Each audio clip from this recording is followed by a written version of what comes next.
The classic casino chip shuffle, placement stage. Imagine you've got a suitcase full of unexplained cash and you need to make it look legitimate. So you stroll into a casino like you're James Bond, except instead of saving the world, you're about to commit a felony. This is the casino chip shuffle, the OG method of turning dirty money into clean money with a receipt. Here's how it works. You walk into a casino with $100,000 in cash that came from selling illegal substances, running illegal gambling operations, or other criminal enterprises. You exchange this cash for casino chips, which is completely normal because casinos handle massive cash transactions every single day. Now comes the performance part. You need to actually gamble a little to make it look legitimate.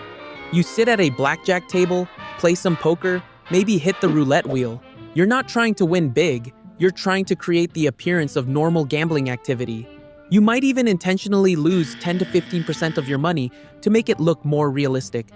After a few hours of gambling, you cash out your chips for a check or wire transfer. Suddenly, your unexplained criminal proceeds have become documented casino winnings. The casino provides official records showing you gambled and won money, creating a paper trail that explains where your cash came from. The beauty of this method is that casinos are designed for high-volume cash transactions. Someone walking into a bank with $50,000 in cash triggers automatic reporting requirements and suspicious activity monitoring. But someone walking into a casino with $50,000 is just another Tuesday night high roller. Some sophisticated launderers don't even gamble much. They buy chips, walk around the casino for a few hours, maybe play some low-stakes slot machines, then cash out most of their original amount. The casino's surveillance and transaction records show gambling activity, but they've essentially just paid a small fee to get official documentation for their money.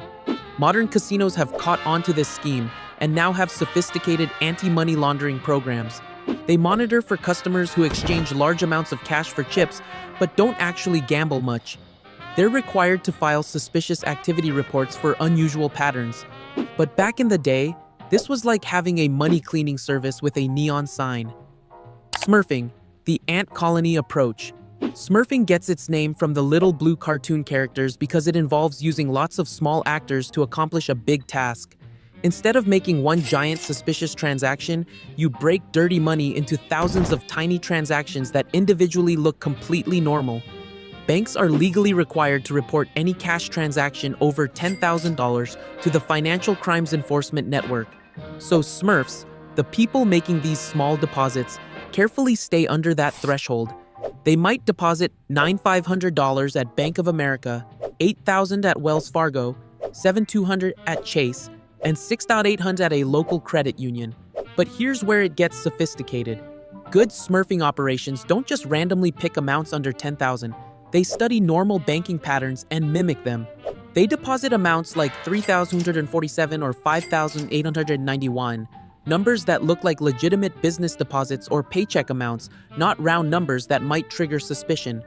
The coordination required is like running a nationwide logistics operation. You need to recruit dozens or hundreds of people to make deposits across different banks, different cities, even different states. Each Smurf might visit multiple banks in a single day, making deposits at different times to avoid patterns. Many Smurfs don't even know they're part of a money laundering operation. They might think they're helping someone who doesn't have time to make deposits themselves, or they're told it's for tax planning purposes. Some are paid small amounts, maybe $100 per deposit, making it attractive to people who need quick cash. The operation requires careful record keeping to track which deposits were made where and when. Successful smurfing rings have moved hundreds of millions of dollars by making tens of thousands of small deposits that individually appeared completely legitimate. But modern banking surveillance uses artificial intelligence to detect smurfing patterns. The software looks for multiple small deposits just under reporting thresholds, deposits made by the same person at different banks, or deposits that follow suspicious timing patterns. When the AI flags potential smurfing activity, human investigators review the patterns and file suspicious activity reports. Integration through business ownership, the laundromat method. This is literally where the term money laundering comes from, using legitimate businesses like actual laundromats to wash dirty money until it comes out clean. The genius of this method is that you're not hiding money.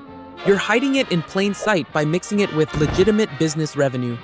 Cash-intensive businesses are perfect for this because they naturally handle lots of small bills and don't rely heavily on credit card transactions. Laundromats, car washes, restaurants, convenience stores, beauty salons, and parking lots all fit this profile. These businesses provide perfect cover for unexplained cash. Here's how it works. You buy a legitimate pizza restaurant with some of your dirty money. The restaurant actually operates normally. It serves real pizza to real customers and generates legitimate revenue. But you also report fake sales to explain additional cash deposits. Let's say your restaurant actually sells $5,000 worth of pizza on Tuesday, but you report $8,000 in sales. You take $3,000 of your dirty money and deposit it with your legitimate revenue, paying taxes on the fake $3,000 in sales. Now that dirty money has become taxed business income with proper documentation. The key is maintaining realistic ratios. If your restaurant can realistically serve 200 customers per day, you can't claim to have served 500 customers without raising suspicion. You need to inflate sales numbers gradually and believably, maybe claiming 250 customers instead of 200. Some operations run multiple complementary businesses to create an entire ecosystem of cross-referencing revenue streams. The laundromat refers customers to the restaurant. The restaurant caters events at the car wash. The car wash recommends the beauty salon. Everything looks interconnected and legitimate while serving as channels for money laundering. The challenge is that you actually have to run real businesses while using them to launder money. You need real employees, real customers, real inventory, real business licenses, and real health department inspections. You're essentially playing house while committing financial crimes, which requires genuine business management skills. Modern investigations look for businesses with unusual cash patterns, restaurants that report much higher per-customer spending than industry averages, laundromats in small towns that somehow generate massive revenue, or car washes that claim to be busier than McDonald's despite having empty parking lots. Layering through international wire transfers, the global shell game. Layering is the stage where dirty money gets passed through so many transactions across so many jurisdictions that tracing its original source becomes practically impossible. It's like playing three-card Monte with bank accounts, except the cards are spread across 50 different countries. The money starts in country A and gets wired to a bank account in country B. From there, it moves to an investment account in country C, then to a cryptocurrency exchange in country D, then to a shell company account in country E. Each transfer creates a new paper trail while burying the previous ones under layers of international bureaucracy. Shell companies are crucial for layering because they exist solely on paper, but can legally send and receive money. You might create Panama Marketing Solutions, which sends money to Singapore Tech Ventures, which invests in Swiss Alpine Holdings, which deposits money in Luxembourg Financial Services. Each company exists only to move money and create legal complexity. The beauty of international layering is that each country has different banking laws, different reporting requirements, and different levels of cooperation with international law enforcement. Money can move instantly across borders, but investigations require formal requests through diplomatic channels that can take months or years. Cryptocurrency has revolutionized layering because digital currencies can move across borders instantly without traditional banking oversight. Money can hop through multiple crypto exchanges, get converted between different digital currencies, pass through privacy coins like Monero, and emerge in different jurisdictions as apparently legitimate cryptocurrency trading profits.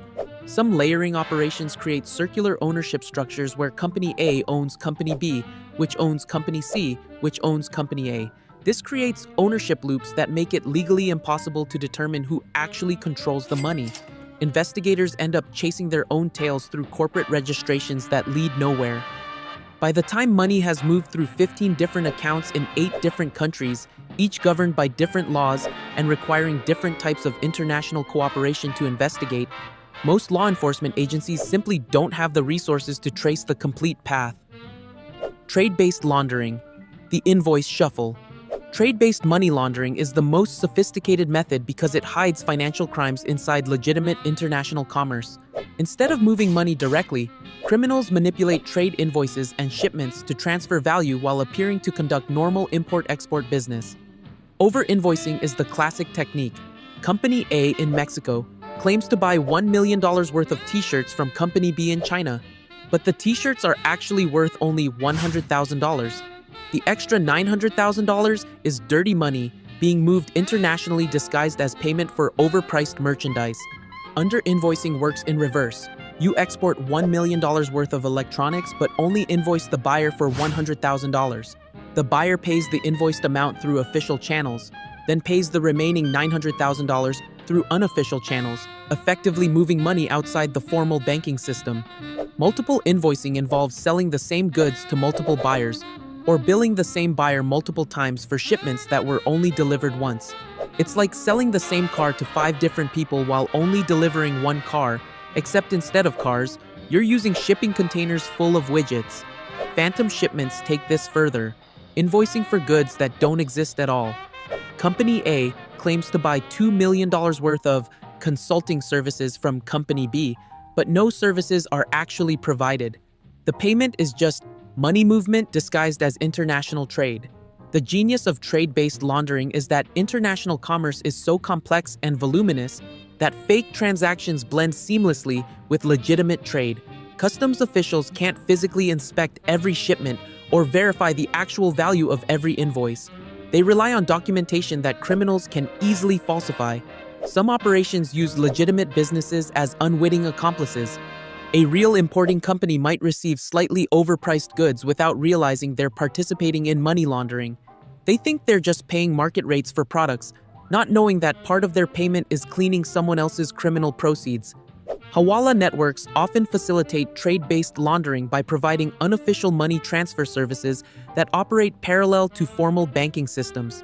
These networks can move money across borders through trade transactions without any actual money crossing borders, just offsetting debts between Hawala brokers in different countries. Real estate washing, property value manipulation. Real estate is perfect for money laundering because property values are subjective. Transactions involve naturally large amounts of money, and ownership can be hidden through complex corporate structures. You can buy property with dirty money, then sell it for clean money with completely legitimate documentation. The basic approach involves purchasing property below market value with cash, making cosmetic improvements, then selling at or above market value. A $200,000 house bought with drug money, renovated for $50,000 and sold for $300,000 produces $50,000 in apparently legitimate real estate investment profits. But sophisticated real estate laundering goes much deeper. Criminals create networks of shell companies that buy and sell properties to each other at inflated prices, each transaction creating documentation that justifies higher property values and cleaner money. Straw buyers are crucial. These are people who purchase property on behalf of the real owner to hide the actual source of funds. The straw buyer's name appears on all official paperwork, while the criminal maintains actual control through side agreements. Some straw buyers don't even know they're fronting for criminals. International luxury real estate markets are especially useful because properties in places like London, New York, Miami, or Dubai can absorb millions of dollars in single transactions. Many jurisdictions allow anonymous purchases through shell companies, making it nearly impossible to identify the true beneficial owners. Some operations flip properties rapidly between related entities to justify massive price increases. A property might sell for $1 million, then sell again 6 months later for $2 million, then sell again for $3 million, each time to different shell companies controlled by the same criminal organization. Construction projects provide additional opportunities because building costs are difficult to verify and materials can be overpriced to justify additional cash flow. A criminal might claim to spend $5 million building a house that actually costs $2 million, using the extra $3 million to launder dirty money through construction expenses. The Panama Papers revealed how widespread real estate laundering has become, with thousands of luxury properties worldwide owned by anonymous shell companies that exist solely to hide criminal proceeds. Some entire city blocks in major financial centers are effectively owned by criminal organizations through these structures. Shell companies and offshore accounts. The Matryoshka doll system. Shell companies are like Russian nesting dolls. Each company owns another company, which owns another company, creating layers of ownership so complex that finding the real beneficial owner becomes nearly impossible. These structures are legal when used properly, but criminals exploit them to hide money and ownership. A typical laundering structure might involve 7 layers.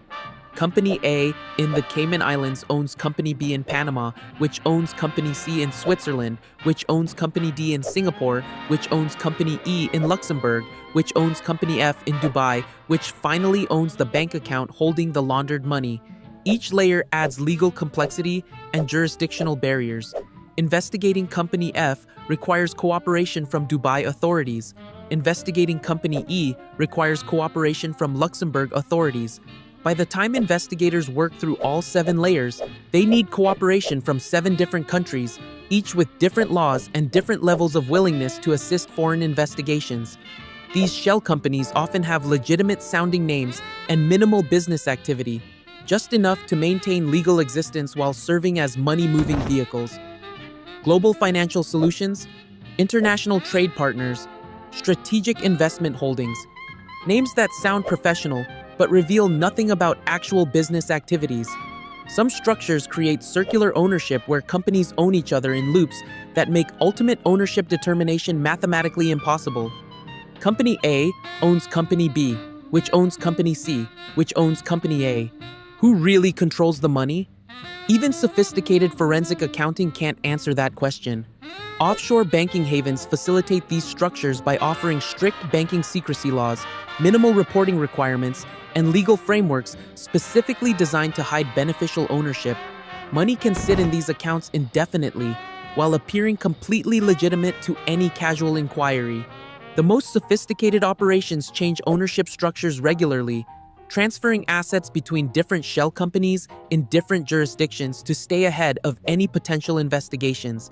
By the time law enforcement gets cooperation from one country, the money has already moved to a completely different structure in completely different countries. Digital currency laundering, the blockchain shuffle. Cryptocurrency has created entirely new methods for money laundering that didn't exist before digital currencies.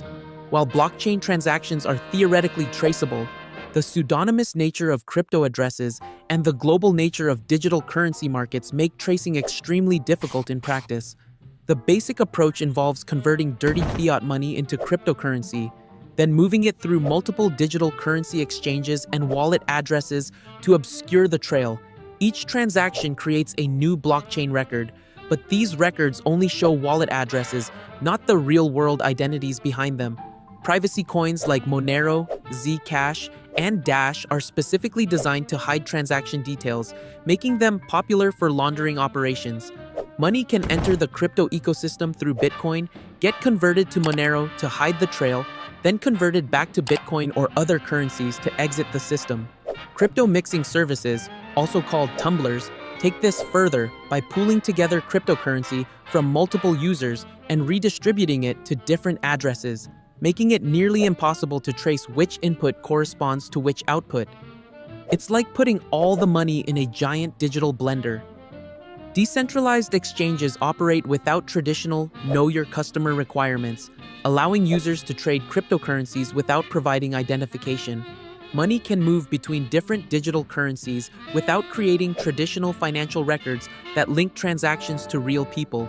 Some criminals use crypto arbitrage as a laundering method, buying cryptocurrency on one exchange and immediately selling it on another exchange for a small loss. The loss is effectively a laundering fee, and the money emerges with documentation showing legitimate cryptocurrency trading activity. NFTs, non-fungible tokens, have created new laundering opportunities because they can be bought and sold for arbitrary amounts. A criminal can create an NFT, sell it to themselves through a shell company for $1 million, and claim the proceeds are legitimate art sales. Bank complicity and offshore banking, the inside game. Sometimes money laundering succeeds because financial institutions either look the other way or actively participate in criminal schemes. Corrupt bank employees can disable monitoring systems, ignore suspicious activity reports, or create fake accounts, specifically for laundering operations. Some offshore banks built their entire business models around attracting money that doesn't want to be tracked. They offer services like numbered accounts, bearer bonds, minimal documentation requirements, and explicit policies of not cooperating with foreign law enforcement investigations. The correspondent banking system allows smaller banks to access international payment networks through larger banks. Corrupt institutions can exploit these relationships to move dirty money through legitimate banking channels, while the correspondent bank maintains plausible deniability about the ultimate source of funds. Some banks develop relationships with money service businesses that specialize in moving questionable funds. These partnerships allow banks to profit from laundering activity through intermediaries while maintaining distance from direct criminal involvement. Regulatory capture occurs in some jurisdictions where banks become so important to local economies that regulators avoid enforcing anti-money laundering laws too strictly. Some countries depend heavily on financial services revenue and don't ask too many questions about where the money comes from. The FinCEN files revealed that major international banks processed over $2 trillion in potentially suspicious transactions while knowing the money might be linked to criminal activity. Some banks treated suspicious activity reports as mere paperwork requirements rather than genuine efforts to prevent money laundering. Hawala and alternative remittance systems, the invisible network. Hawala is an ancient money transfer system that operates completely outside formal banking networks, making it nearly impossible for law enforcement to trace transactions. The system is based on trust relationships between Hawala brokers who settle debts through offsetting transactions rather than actual money movement. Here's how it works. Criminal A in New York gives $100,000 to Hawala broker X. Broker X contacts broker Y in Pakistan, who gives $100,000 minus fees to criminal B. No money actually crosses borders. The brokers just owe each other $100,000, which they'll settle later through legitimate trade transactions or future Hawala transfers in the opposite direction. The beauty of Hawala for criminals is that there are no formal records, no bank accounts, no wire transfers, and no paper trail that law enforcement can follow. The only evidence is verbal agreements between brokers who often never meet face-to-face and communicate only through coded phone calls. Some Hawala networks are massive, handling billions of dollars annually through networks of brokers in dozens of countries. They're faster than traditional banking, charge lower fees than wire transfers, and operate 24/7 without banking hours or weekend restrictions. Trade-based Hawala combines money transfer with invoice manipulation. A Hawala broker in country A might export goods to country B at below-market prices, with the price difference representing Hawala transfers. The importer in country B gets goods worth $1 million for $700,000, effectively receiving a $300,000 Hawala transfer. Modern variations use digital communication and cryptocurrency to enhance traditional Hawala systems. Brokers coordinate transactions through encrypted messaging apps and settle debts using digital currencies that can move across borders instantly. Professional money laundering organizations, the service industry. Modern money laundering has evolved into a professional service industry where specialists offer laundering services to criminal organizations for fees, just like legitimate businesses hire accounting firms or law firms for specialized services. Professional money launderers often have legitimate business backgrounds in banking, accounting, law, or international trade. They use their expertise and professional networks to move money more efficiently than criminal organizations could manage on their own. These organizations offer full-service packages. They'll take dirty money, move it through their established networks, and return it as apparently legitimate funds for fees ranging from 8% to 20% of the laundered amount. It's like hiring a dry cleaner, except for money instead of clothes. Some professional launderers specialize in specific methods: real estate specialists, trade-based laundering experts, or cryptocurrency specialists. Criminal organizations can shop around for the best services just like legitimate businesses compare vendors. The most sophisticated professional laundering organizations maintain legitimate business fronts and employ people who don't know they're working for criminal enterprises. A seemingly legitimate import-export company might actually be a front for trade-based money laundering operations. These organizations often launder money for multiple criminal groups simultaneously, creating economies of scale that make their services more efficient and harder to detect than individual laundering operations. The conclusion: financial crime prevention and detection. Understanding these money laundering tactics isn't about enabling criminal activity. It's about recognizing how financial crimes work so they can be prevented and detected. Every method described here has been used by actual criminals, but also studied extensively by law enforcement, financial institutions, and regulatory agencies developing countermeasures. Modern anti-money laundering systems use artificial intelligence and machine learning to detect suspicious patterns that humans might miss. These systems can analyze millions of transactions simultaneously, looking for patterns consistent with known laundering methods. International cooperation has improved dramatically, with organizations like the Financial Action Task Force setting global standards for anti-money laundering efforts. Information sharing between countries and financial institutions makes it much harder for criminals to exploit jurisdictional gaps. The most important takeaway is that successful money laundering requires extensive planning, multiple accomplices, sophisticated knowledge of financial systems, and significant resources to execute. It's not something individuals can easily accomplish. It typically involves organized criminal enterprises with professional expertise. Banks and other financial institutions invest billions of dollars annually in compliance systems designed to detect and prevent money laundering. They're required to file suspicious activity reports, verify customer identities, and monitor transactions for unusual patterns. But criminals constantly evolve their methods as detection systems improve. New technologies create new opportunities for both money laundering and money laundering detection. It's an ongoing arms race between criminal innovation and law enforcement response. If you encounter suspicious financial activity in your professional or personal life, reporting it to appropriate authorities helps protect the integrity of the financial system that everyone depends on. Financial crimes ultimately harm everyone by increasing costs, reducing trust, and enabling other criminal activities. Knowledge about these crimes should be used to prevent them, not enable them. The goal of understanding money laundering tactics is to make them less effective by increasing awareness among legitimate businesses, financial professionals, and the general public about how to recognize and report suspicious activity.